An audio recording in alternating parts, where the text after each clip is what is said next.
Kwaziwa isangano raMwari. Munogona kudaira kupfuura madairira muri kuita. Bakadi isangano raMwari. Musoro wenyaya unotiwo Chingwa Chakaora. Tiri kunoverenga bhuku ravakorinde vekutanga. Vakorinde vekutanga chapter 10. Muverengo wedu achativerengera tinzwe pfungwa iri kutsanangurwa naPauro.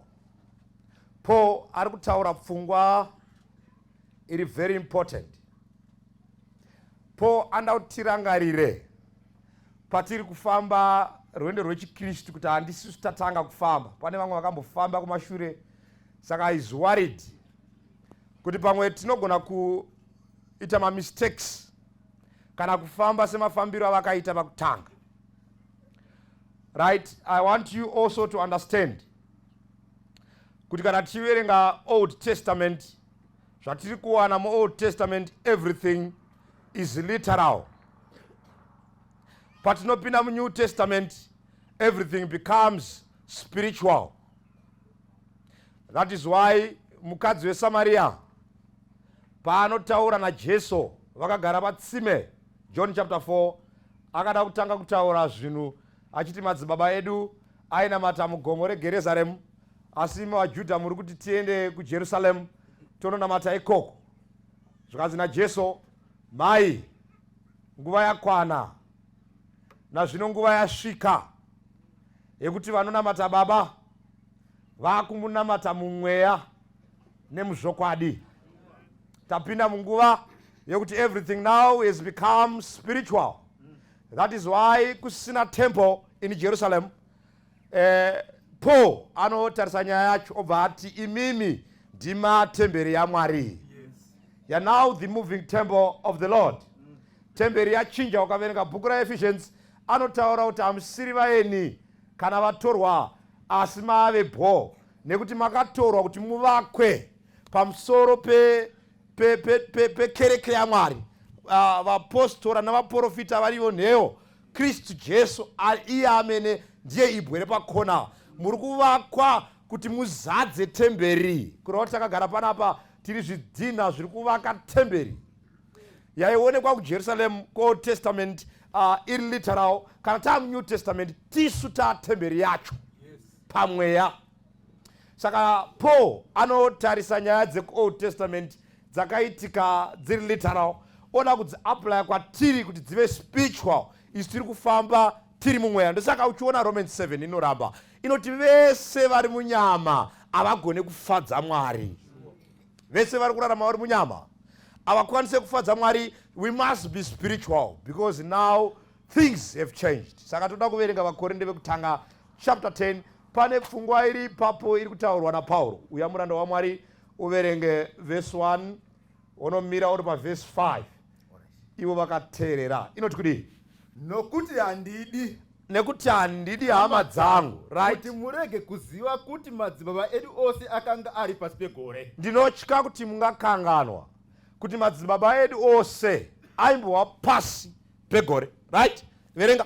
Uye kuti vose vakayambuka gungwa. Madzibaba edu sezvamunoziva vakayambuka gungwa. Saka Paul ari kuti handidi kuti hama dzangu murege kuziva madzibaba edu anga ari pasi pegore. Right? Ndo imwe nyaya yauraya chikristu pamazuva ekupedzisira, nekuti vanhu vazhinji havachazive. That's why tine vanhu vakunodya even zvakarambidzwa naMwari. That's why tine vanhu vakunoungana musi usiri weSabata, because vanhu havachazive. But Paul ari kuti vakomana, handiri kuti mukanganwe kuti madzibaba edu ose akanga ambori pasi pegore. Ukaverenga Exodus chapter 14 ndo iri kutorwa naPaul. Vhesi inotaura kuti pavakabva paSokuti vakatanga kufamba vachienda. Vhesi inotaura kuti kwaakuine nzira yakanga iri pedyo kuti vakasire kuenda kuKenani. Vanotaura vanoti jeni iyoyo yaigona nguvatorera only 7 days vanenge vatosvika kuKenani. Ndo rutu yakashandiswa naJoseph vachiuya kuEgypt.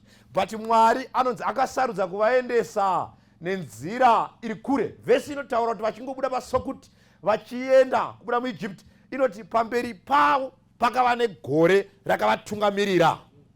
Saka there was a cloud yaifamba navo. Ndobva vaenda nekuPihiroti nekubhaari zifoni. Gore iroro ndo rakanga richiita minana masikati, nokuti vhesi inoti pavanga vasvika paPihahiroti nepabhaari zifoni, paiti apa gomo rePihahiroti, poti apa gomo rebhaari zifoni. Pamberi pavo ndobva vaita gungwa dzvuku, kumashure ndobva kwaita vaIjipita vari kuteera. Vhesi inoti vana vaIsraeri vakaona vaIjipita vachiteera, vakachema kuna Mozisi, vakati unoda here kuti tifire pano? Mozisi ndobva amhanya kuna Mwari, ndobva ati kwaipa zvikana Mwari, tora tsvimbo nongedzera gungwa. Kana vanongedzera gungwa, vanhu ngavafambe. Uri kudanidzire kwandiri, udza vanhu kuti go forward. Painzi naMwari go forward, pasina nzira, kureva kuti way was no way, God was seeing a way. Mwari ega ndiye anoona pasina nzira. He's God of impossibles. Saka vhesi inotaura, ukaverenga nyaya yacho inonakidza iri kutoona because vhesi inoti mutumwa waJehovha anga ari gore, akaona vaIjipita vachiuya. Vhesi inoti akadongorera, akaona vaIjipita vachiuya, ndobva abva pamberi paaitungamirira, ndobva adzoka kumashure kwevana vaIsraeri, ndobva adzika, ndobva amira pakati pevaIjipita nemaIsraelites. Vhesi inoti akaisa rima kuvaIjipita, ndobva aisa chiedza kuvana vaIsraeri. Imboitirai gore amene, vana vaMwari, kuti varege kufamba murima. Saka Paul ari kuti, hama dzangu, munoziva here kuti madzibaba edu paakafamba akanga ari pasi pegore. Saka ari kutaura kuti kana maakufamba, mekai sure kuti gore iri hamurisiye, because ndo richakupai chiedza. Saka vhesi inotaura kuti Mozisi, because paRed Sea papa ine nyaya, Mwari aida kuita zvinhu zvikuru. MaIsraelites vanga vari vanhu vanodhauta. Nyaya yedu dai vanga vaine kutenda, yaisafanira kuti gungwa rakavhurwa. Dai vanga vaine kutenda, nyaya yedu yaifanira kuti vana vaIsraeri vakafamba pamusoro pemvura. Because vanga vasina kutenda, Mwari akati ngatite zvakajairika, vhura vafambe pakaoma. Ndobva ravhurika, ndobva vapinda. Faro anga achiri murima, ndobva aisirwa chiedza, maIsraelites apfuura. Vhesi inoti aona pakavhurika, iye akada kupinda. Faro aifanira kuti achingoona pakavhurika aifanira kubvunza kuti avhura apa achavhara nguwai. Muri pere vana vaMwari? Tarisane pedyo newe wotimira kudzungaira shamwari. Avhura apa anovhara nguwai. Saka na ukaverenga akapinda, chaos ndobva yatanga. Ukaverenga Paul pana vaKorinto vekutanga chapter 10, inoti pavakayambuka gungwa vakabhabhatidzwa muna Mozisi. Saka kureva kuti pavaipfuura nepagungwa, Mwari akati hakuna munhu anosvika kuKenani asina kubhabhatidzwa, kuitira kuti mashoko aJesu ari pana John chapter 3 naNicodemus ameke sense. Anoti zviro kwazvo ndinoti kwauri, kana usina kuzvarwa patsva haugoni kuona ushe hwokudenga. Ende ukaverenga pana John 3 pane zvinhu 2, Jesu anoti zviro kwazvo ndinoti kwauri, kana usina kubhabhatidzwa haugoni kuona ushe hwokudenga. Obva adzika, obva ati zviro kwazvo ndinoti kwauri, kana usina kubhabhatidzwa nemvura nemweya haugoni kupinda. Kureva kuti zvinhu 2. Ushe hwokudenga namba 1 unofanira kutanga wahuona. Kana wahuona wozopinda, haupinde pana chausina kuona. Saka taakutaura nyaya yespiritual blindness. Tine vakawanda vari kufamba. Jesu anoti bofu aritungamirire rimwe bofu, nekuti Yesu achawira mugomba. Faro amukati kureva kuti kana achitaura nyaya iyi, Faro akapfuura nepabhabhtisima upupu but haana kuponeswa. Saka uri kudzwa kuti kune vakawanda vachapfuura nemumvura asi asingazoone ruponeso. Tine vakawanda vari panapa vakapinda mumvura vari madry sinners, vakabuda imomo vari mawet sinners.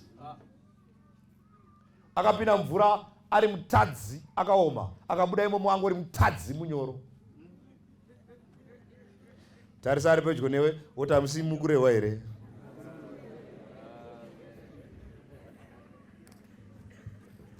But kana ukaverenga Pauro achinyora anoti pana vaKorinto vekutanga chapter 10, pavakapinda murenje, because vachingopinda murenje immediately Mwari akatanga kuorganiza nyaya yechikafu, food. That's why Paul pana vaKorinto vekutanga chapter 10 anobva ati vakadya zvimwe zvekudya zvemweya, vakanwa zvimwe zvekunwa zvemweya, ndokuti vakanga vachimwa padombo rakavatera. Dombo iroro rakanga riri Kristu Jesu. That's powerful. Ari kuti chikafu chavakapiwa murenje chachiri chikafu chemweya, because Mwari ndimweya. Vanomunamata vanofanira kumunamata mumweya. Saka mana payaiburuka kubva kudenga yanga iri chikafu chemweya. Kura kuti pavainhonga mana, Mwari aitarisira kuti kana vakanhonga mana akaisa mukanwa isagutsa bedzi nyama, but icommunicate naye pamweya. And you know kuti chikafu chaunodya panyama chine effect pamweya. That's why uchiona ukadutira chikafu palunch musi weSabata, lese nemasikati inokuremera, unokotsira. Zvawaita panyama zvine effect pamweya. Saka usadherera nyaya yekudya yeswallowship.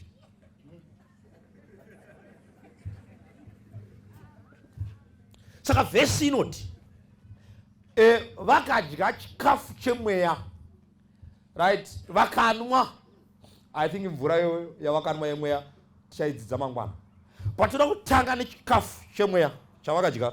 Chinorevei? Because tati muOld Testament everything is literal, but in the New Testament everything becomes spiritual. Paul ari kutarisa zvakaitika muOld Testament literal, ndobva ati nyaya yekunhongwa kwemana yanga iri spiritual, ine zvainoreva. That's why pana vakorinde vekutanga chapter 10 anoti izvi zvakavawira zvakanyorerwa isu kuti tinyeverwe nekuti tisu tasvikirwa nekuguma kwenyika. Nyaya yavo ine nyaya nesu tiri kurarama pamazuva ekupedzisira. Kunhongwa kwemana usakudherera, kune zvakunoreva in the last days, right? Mana payainhongwa yanga ine marules. Imboenda ipapo Exodus 16 tite zvokuverenga verse 3 na 4, right? Vanhu vangoyambuka gungwa, right? MaIsraelites anga ane dambudziko rokuti vanokasira kukanganwa. Mwari aida kuti vaite inonzi going forward by looking back, vachireflecta zvaitwa naMwari. Vatoyambuka vaona mamiracles pagungwa, vatomurenje vatanga kupopota, because vakanzwa nzara vari parenje reSini. Vanga vakusvika paMount Sinai, parenje reSini ndipo vakanzwa nzara, right? Ngatinzwei nyaya yakanetsa ipapo. Verenga Vana veIsraeri vakati kwavari, Exodus chapter 16 verse 2, 3 na 4. Inoti zvino ungano yose yavaIsraeri ikapopotera Mozisi naAroni murenje. vakapopota ndobva vatanga. Vana vaIsraeri vakati kwaari, tingadai takafira hedu munyika yeIjipiti, dai takafira kuIjipiti noruoko rwaJehovha, neruoko rwaMwari, tigere hedu paHarari, tigere hedu pahari dzenyama, tidya zvingwa. Vatanga nyaya yavo. Ai, uri kumanya uri kuparidza here? Alright. Ndione Chingwa. Vhesi yati makatiburitsirei kuIjipiti, moda kutiuraya nenzara here? KuIjipiti kwainakidza because taigara, hamuna kunzwa zvavataura, pahari dzenyama. Nyama kuIjipiti yaisapakurwa mundiro, ndaipiwa hari yacho, ndopiwa chingwa ndoseva. Muri perecheche yaMwari. Hari yenyama. Asi kuno kwaipa, hapana chikafu pana. Mozisi anga akangwara, kana chechi yanetsa ikamutuka anga asingaidzorere, Mozisi aindzokera kuna Mwari muridzi wayo. Oti cheche mazuva ano taane dambudziko releadership. You must understand that the church belongs to God. Kana nhengo dzanetsa, dzokerai nadzo kuna Jesu. Vanetsa vanhu vacho, saka paita chaos, Mozisi ndobva aenda, right? Mwari ndiye ane masolutions. Sometimes church inogona kuita muono, kusvika yane muono unopfuura muono waMwari. Saka Moses aenda. Saka munhu akandudza panyaya yemuona kuti ndisaka chechi ino isina vaprofita. Nekuti waone wazhinji. Anozongodzwa muri pa meeting so munhu angosumudza ndine muono wandinawo. Mwakutoona. Tarisa ari pedyo newe otimira kudzunga era shamwari. Ndine muono wandandina.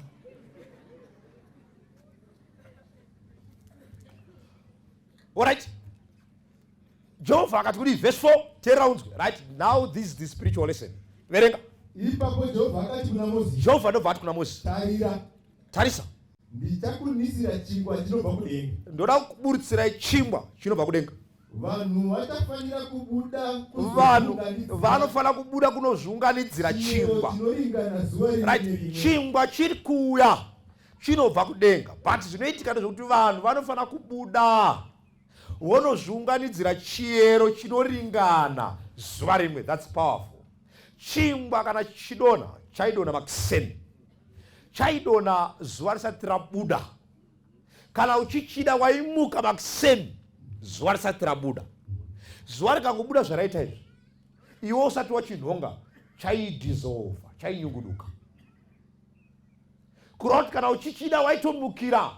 That's why vachirungu vanoti the earliest bird catches the what? Fattest worm. Yakasira kumuka ndoinowana. Mwari ati chingwa chacho hachidonhere mutende rako. Chingwa chacho kana uchichida unobuda mutende unochiwana panze. Kureva kuti God does not promote laziness. Mwari hadi nyope. Mwari anda vanhu vanoshanda. Tine vanhu vasoda kuroora pana. Nekuti inyope vasoda kushanda. Shanda. Saka mutemo uchiti 6 days thou shalt labor. Tarisa jaya riri pedyo newe woti manyara raka. Work. Mary. Shanda. Nyika yapara raiko zvino yazara vana baba vasingadi kushanda. Oshandira madzimai vakarara.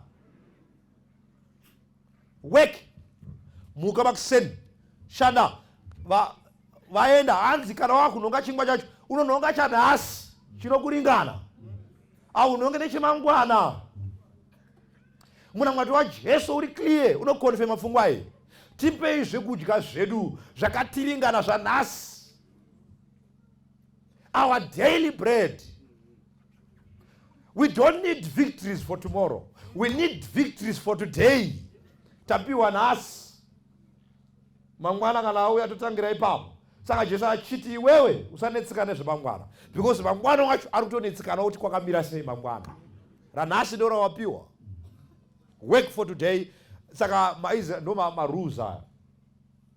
Mwari ndobva ati ukaverenga pazasi pevhesi kuti ndione ndivaedze ndione kana vachida kuteerera murayiro wangu kana kwete. Pavanenge vachinhonga mana yacho ndiye ndakatarisa ndiri kudenga ndione kuti vari kunhonga sei. Kamunhongero kavachaita kachakonfirma kwandiri kuti vanoponeseka. Right, mana, what you need to understand.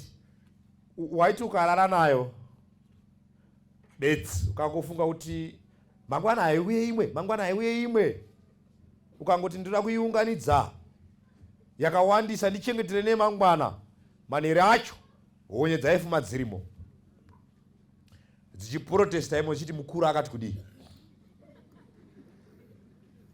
Saka pakaita chaos because murenje vamune mangwana wangu vasina faith.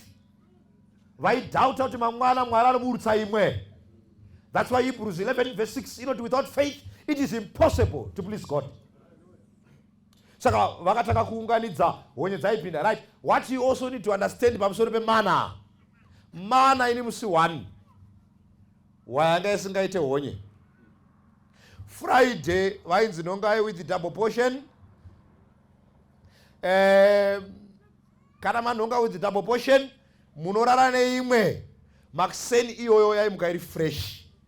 Saka Friday sabata rakuda kukwana vairara nayo. Musi wesabata mana iyoyo yairara zvakanaka yomuka makiseni isina honye woidya sabata iri fresh. Saka zvauri kudzwa ndezvekuti Friday manheru honye dzaiungana dzoimba chikoro chesabata dzonozorora. Imboitirai honye amen vana vaMwari. Shonga kunwa kuchengeta sabata nehonye. Tarisa munhu ari pedyo newe utimira kudzungaira shamwari. Sabata, sometimes nature inoteerera Mwari zviri beta kupfuura vanhu. Saka kuine vhesi inoti asi bvunza yenyu muka, mubvunze shiri dzekudenga dzichakuudzai kuti Jehovha ndiani. Zvakunetsa mazuva anaya.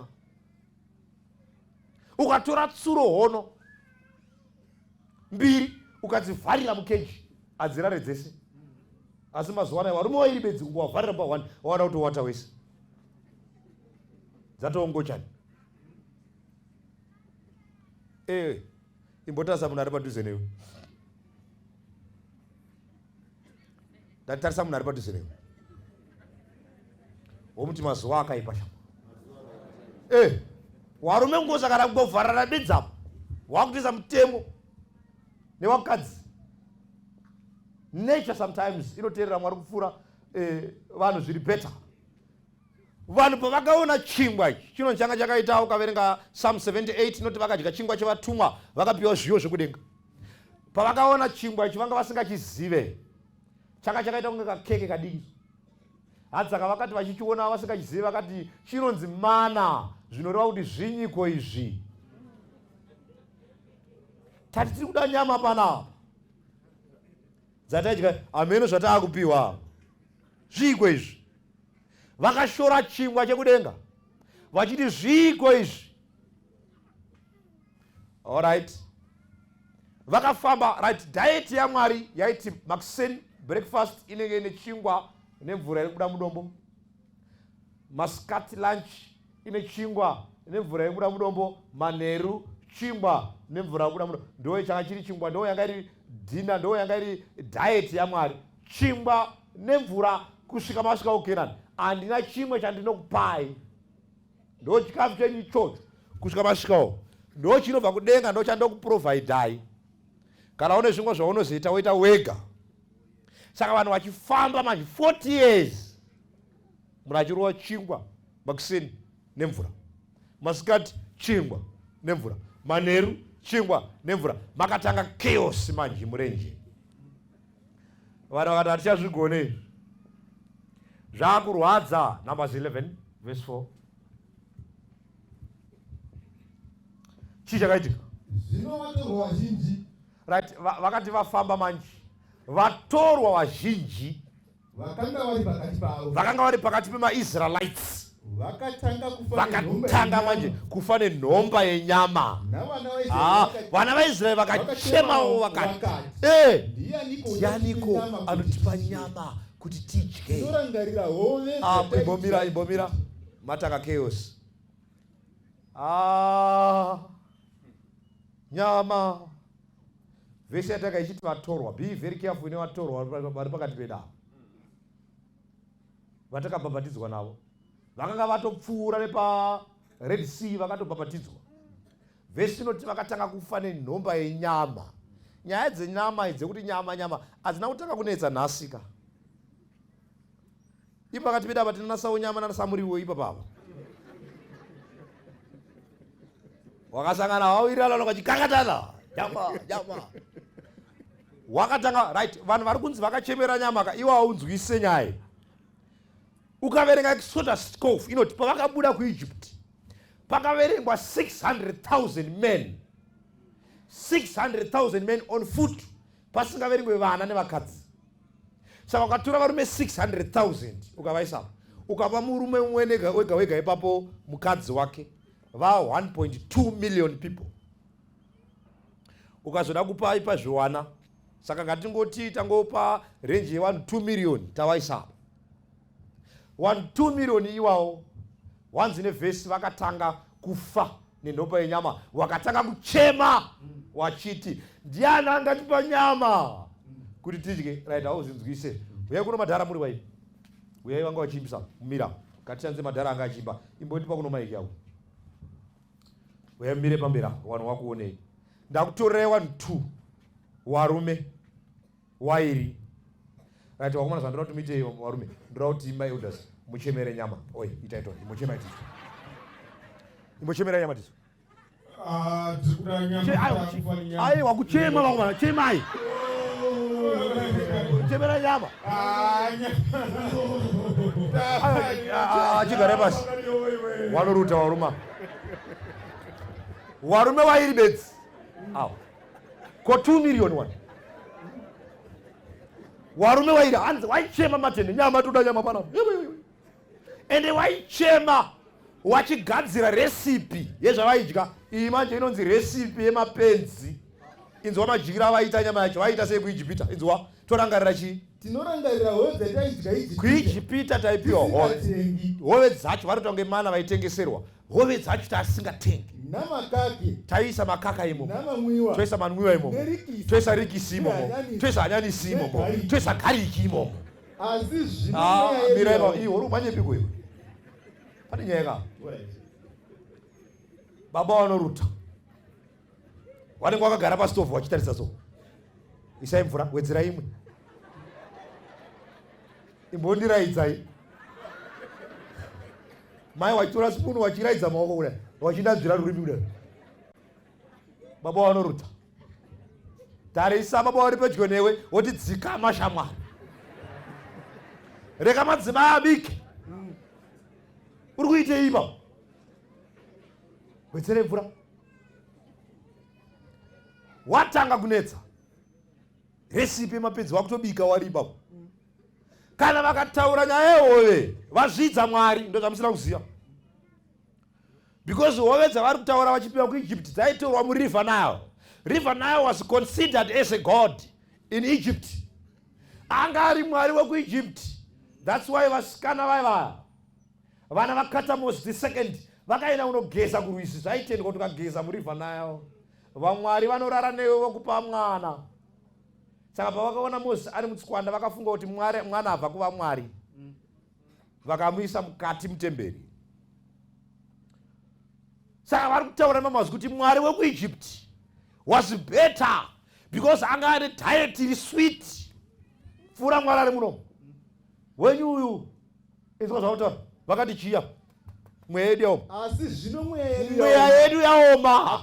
Hapana chikafu pana. Hapana chinhu chatiri kuona. Asi zvizvi mana ibedzi amenyu zvizvi zvatiri kungodonhedzerwa makiseni izvi. Hapana chikafu pana. God of Egypt was better kupfuura Mwari wenyu. Wenyu hameno zvizvi zvaari kutipa izvi. Paul achitarira nyaya yacho akati nyaya iyi yakanyorwa isusu tinyeverwe tirege kuita savo. Saka Paul ari kuti nyaya iyi was spiritual. Mukaitora mukaiisa pamweya muchaona kuti pane zviri kuitika pamazuva ekupedzisira. Saka tane 2 things murenje. Number 1 tine chingwa chiri kubva kudenga mana iri kupiwa naMwari. Then vanhu vari kuramba chingwa vachida hove dzekuIjipti. Vari kuti dziri sweet dzinotapira.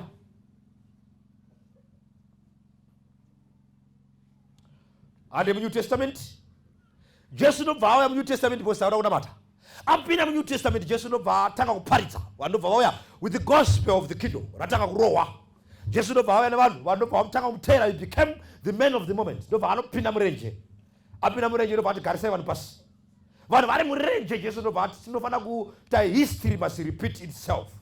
Regai tione kuti vanhu ava vasiyana here nemadzibaba avo. Jesu ndobva adedza vakomana akati ipai vana ava zvekudya. Zvikanzi hapana chikafu pana. Zvikanzi don't worry.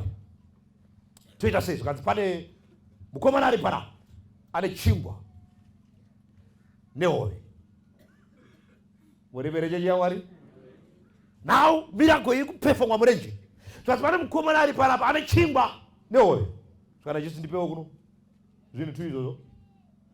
Jesu ndobva anamata. John 6 inoti Jesu anamata. Ndobva ati ipai vanhu vachi chingwa nehove. Vanhu ndobva vapiwa chingwa, ndobva vapiwa hove, ndobva vadya. Jesu akagara pasi ndobva ati ndokumbira mupinde pakati pevanhu ndinhongerewo maleft overs kuti parege kuraswa chinhu. Iprinciple yekudenga iyo kuti kana ukadya haufaniri kurasa mubhini because vamwe havana. Jesu nobva vhesi inoti pavakapinda vachinhoka vakanhonga maleft overs echingwa akazadza matengu 12, but havana kana kunhonga dzoro rehove. Muri verechechi yaMwari, chingwa chakasiyiwa, vanhu vakapukuta hove semadzibaba avo. Jesu akati, saka ndinotenda Mwari, chingwa chakakwana, because chazadza matengu 12. Ari kuti chingwa chekudenga chinogutsa Israeri yese. Ndobva Jesu abva ipapo, ndobva atiza, nokuti vhesi inoti vakanga vakuda kumuita mambo. Vakati tikamuita mambo tapinda, hakuna munhu achaenda kubasa,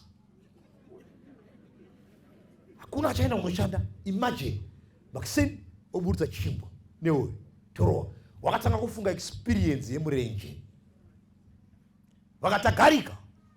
Jesu ndobva atiza vhesi inoti Makiseni vakadzoka paya pavakanga vapiwa chingwa, vakamona asipo, vakatanga kumutsvaka avo, vakanomuwana Kapenhamu. Vakasvika vakati, Rabhi, mauya pano muri niko, tiri kukutsvagai. Zvakana Jesu, hamunditsvage nekuti makadzidza miracle, muri kunditsvaga nekuti mukuda chimwe chingwa. Pane vanhu vanokutsvaga Jesu bedzi because vari kuda kudya. Kana asina problem, haumuwane kuprayer band.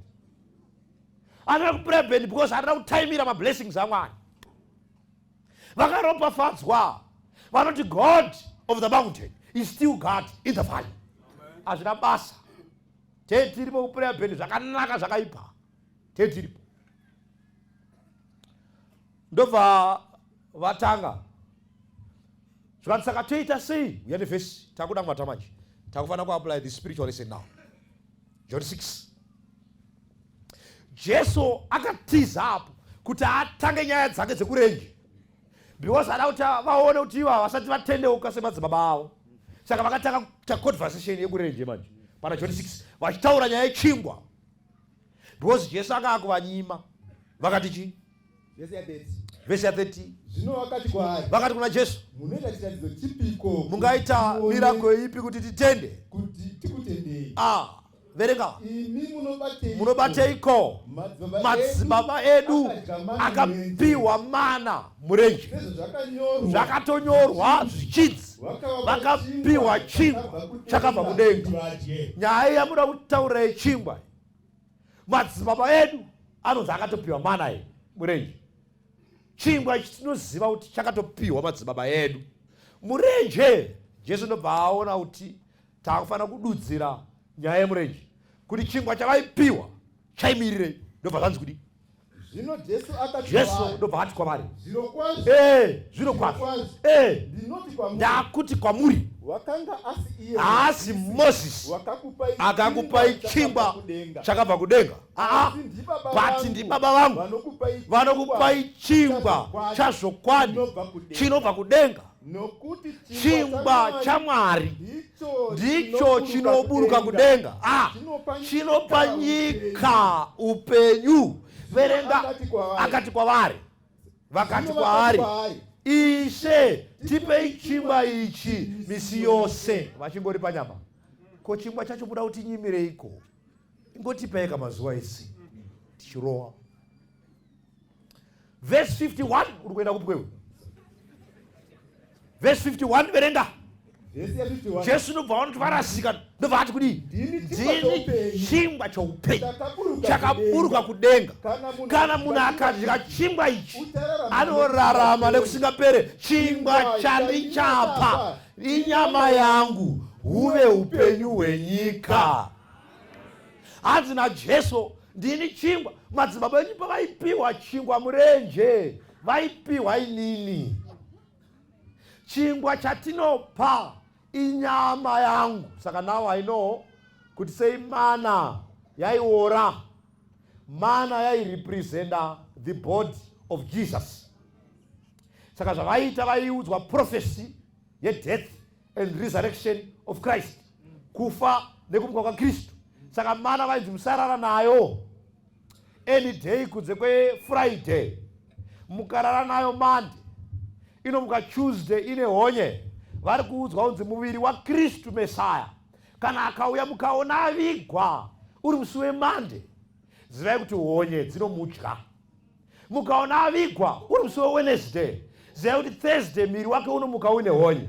Pakati mukaona Mesaya avigwa iri Friday, Sabata rakuda kukwana, zivai kuti honye adzipinde pamuviri wake, nekuti hamutenderi muutsvene wenyu kuti aone kuora.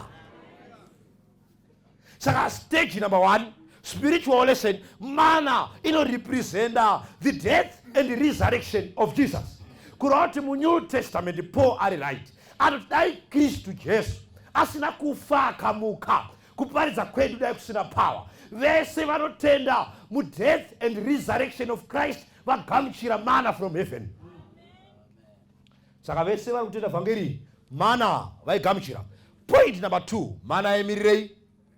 Deuteronomy 8 verse 3 inoti akakuzivisa nenzara, akakupa mana yaunga usingazivi, kuti akuudze kuti munhu haararame nezvekudya bedzi, but munhu anoraramiswa nemashoko ese anobuda mumuromo waMwari. Kureva kuti mana represent the word of God. Mana inomirira shoko raMwari. Saka zvauri kuzwa nezvekuti vanhu havafarire shoko raMwari, vanhu vanofarira hove dzekuIjipti, because hove dzekuIjipti dzinotapira. Saka ndauda kubvunza ndiwe padhuze newe manje, mana ichiripo here pakati pedu? Vhesi iri kuti mana inomirira shoko raMwari, yaiburuka every day kudenga kureva kuti pfungwa dzaMwari anoti shoko rinofanira kudyiwa mazuva ese. But zvazvinoita with time zvatiratidza kuti shoko iri rine patinosvika pakufinha, vanhu vorikombeya nehove dzekuIjipti. Kureva kuti politics, hove dzekuIjipti dzinotapira kupfuura mana. Ndakutaura newe manje. That's why uri kumhanya nepolitics tereki usingamhanya neshoko raMwari. Zvatiudza kuti bhora, soka, ihove dzekuIjipti dzinotapira kupfuura shoko raMwari mana. That's why une majezi ebhora mumba mako nemashooters unawo, but shoko raMwari hauna, ihove dzekuIjipti. Muriverecheche yaMwari? Zvandiudza kuti masmall house anotapira kupfuura shoko raMwari. Hove dzekuIjipti dzinonaka. Tine vakawanda pana pabva kutaundi pana Marufu, TV, Z-World, maNigerian movie. Hove dzekuIjipti dzinotapira. Unogara nemamai anoziva. Mazuva ano even marizeva maTV ariko. Ndakadedzwa kunonzi kwagwasira kuseri kune mwe bhuru wangu, akaine mudzimai wake aida hove dzekuIjipti idzodzi. Saka amene zvaanoda kuona pane zvima-Indian movies zviriko mazuva anaya, zvinotanga na 5 o'clock zuva rakunowira, zvopera na 11 manheru, zvotanga futi makisini zvomukirwa. Saka aiuya ane aida kuona inonzi King of Hearts, yaitanga na 8 o'clock. Saka nguva yeservice yandaita musangano aigara ndichuna kumba, ndokumbirawo by 8 o'clock bamunini mukasire kupedza.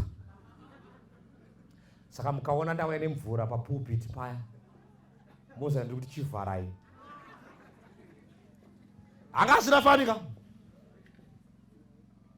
Mamai nenyaya dzehove dzekuIjipti, uyo aiti weoisa ndinoziva kuti paipa ndikasadaro ndikanyimwa sadza. Tikopedza bedzi vabuda, wasvika vagara, ende mamai anenge achiziva, ukagara navo vanenge vachiziva. Ndopanda ndigare ndinzwe ndikati chii chiri kuitika. Pane 1 or 2 vanofana kusangana havasangani muchinhu chacho ichocho. Hanzi muri kuona mukoma brother, wani musikana wavo vanodanana naye, asi vari kuitirwa godo. Havakutanga manje kurova kunge vari kuita witnessing, vari kuitirwa godo nevamwe tete muchavaona vachabuda ipapa. Avo ndo tete wandichitaurawo. Uyo musikana wacho anonzi Ganga, anenge achiziva wanokuIndia wese hove dzekuIjipti, but ukamubvunza madisciples aJesu haazive kana wani. Hove dzekuIjipti dzinotapira. Zvinyiko izvi? What is this? Zvinyiko izvi zvamuda kuti tiwerenge izvi? Zvinyiko izvi? Zvinyiko izvi? Tipe hove kusvikira even church nhasi yakuchinja nemusic yemuchechi. Vakuda hove dzekuIjipta apa. Zviko izvi. Time religion yekuita sei? Hapasina zvinotapira panapa. Zviko izvi. What is this? Chinjai nemari idzo dzacho. Takuda dzinotapira. Vakuda hove dzekuIjipta. Wachiramba chingwa cheupenyu. What is this? Zviko izvi. Vanhu vasiswirira nonsense. Wasingadye chingwa cheupenyu. Wakapedzera kuverenga bhuku rini? Bhuku racho unaro here? Do you have this manner? Saka Paul kuti zvakavawira.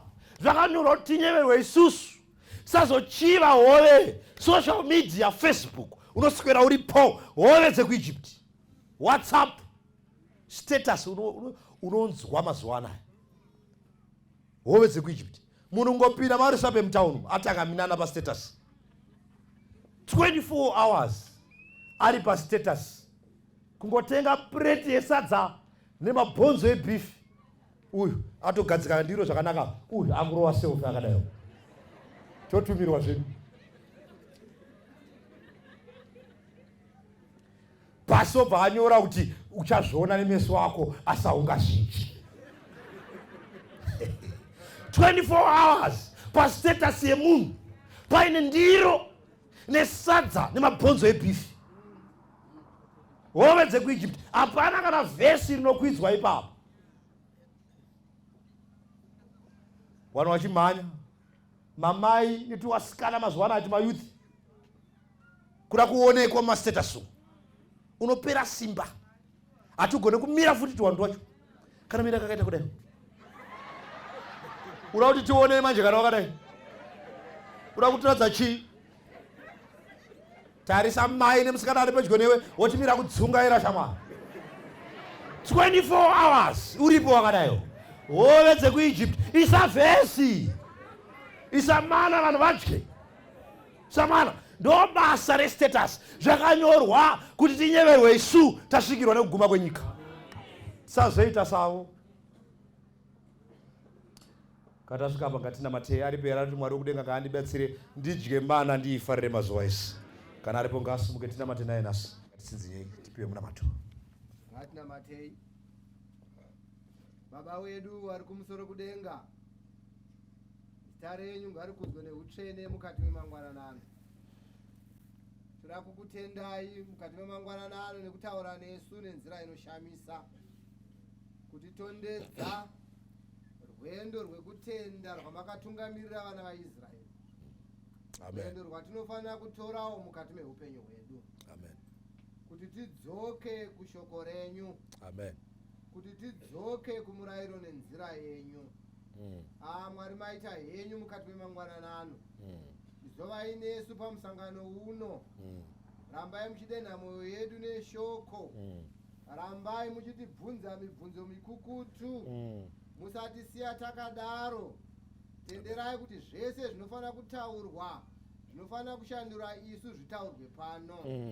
Taakuisa murandarume wenyu Evangelist Marufu mukati memaoko enyu. Amen. Nekuda kwokuti mamushandisa, rambai muchinipa simba.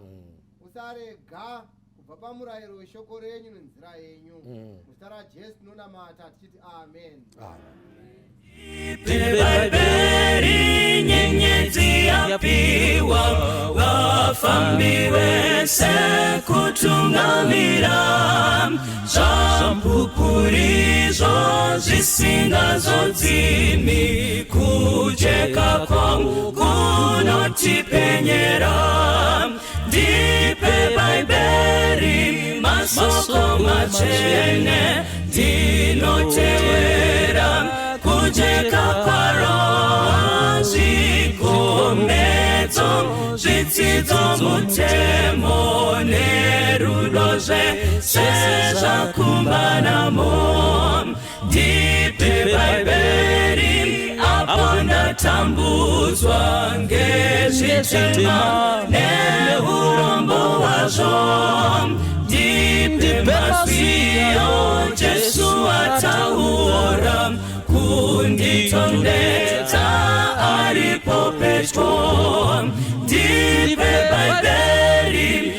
masoko machene ndinotevera kujeka kwaro zvikomedzo zvidzidzo mutemo nerudo zvese zvakumbanamo ndipe bhaibheri ndinofamba naro rinditseure nezvakaipa mwenje weruponeso munedima kundipangidza nzira kudenga ndipe bhaibheri masoko machene ndinotevera kujeka kwaro zvikomedzo zvidzidzo mutemo nerudo zvese zvakumbanamo ndipe bhaibheri mwenje weupenyu usingagumi newakanaka rindiratidze rujeko rwa Jesu rindionese mbiri kudenga ndipe bhaibheri masoko machene ndinotevera kujeka kwaro zvikomedzo zvidzidzo mutemo nerudo zvese zvakumbanamo ndipe bhaibheri masoko machene ndinotevera kujeka kwaro zvikomedzo zvidzidzo mutemo nerudo zvese zvakumbanamo zvikomedzo zvidzidzo mutemo nerudo zvese zvakumbanamo zvikomedzo zvidzidzo mutemo nerudo zvese zvakumbanamo.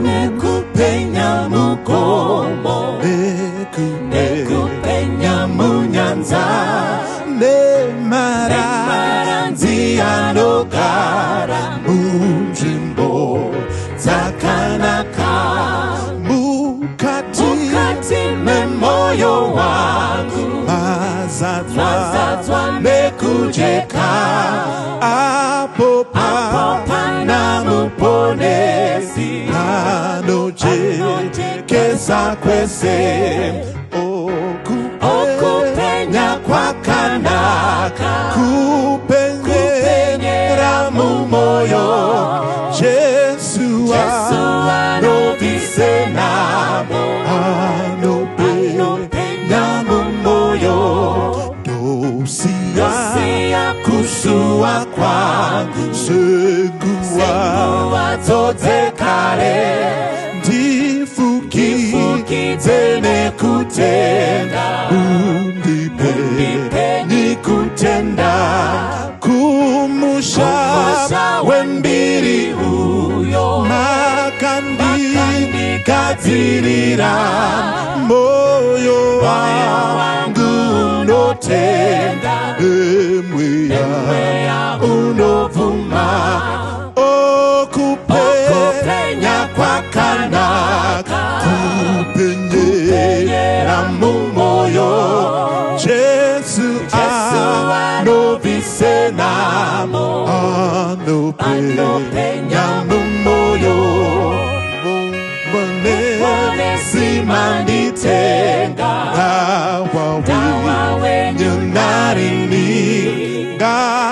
ngaipute mwenye yese iputire yetenzi kumusha wembiri uyo makandigadzirira moyo wangu unotenda nemweya vuma okupenya kwa kanaka kupenyera mumoyo Jesu anobisenamo anopenya mumoyo okupenya kwa kanaka kupenyera mumoyo Jesu anobisenamo